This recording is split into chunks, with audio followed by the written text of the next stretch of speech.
La tradition veut que l'on embellisse les mitzvot, c'est-à-dire que si l'on vient à bâtir une synagogue, on le fera avec les meilleurs des matériaux. S'il s'agit d'un mikvé, on veillera à ce qu'il soit luxueux. En achetant un talit, on choisira la plus belle matière. Pour des téphilines, des mezuzot ou un sefer Torah, le choix du meilleur scribe s'impose. Lorsque Maïmonide décrit la menorah, dans les lois du temple, il dressa tous les détails.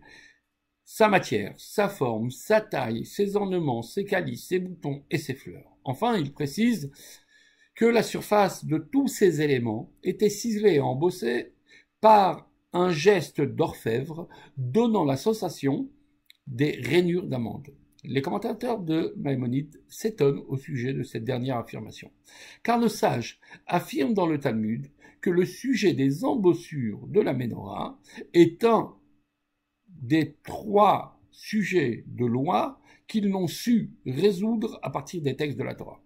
Le verset laisse en effet entendre que l'on procède de ce geste d'orfèvre dans la fabrication de la menorah, sans qu'il soit clair dans le texte quel devrait être précisément l'élément qui doit donner la sensation de surface d'amande.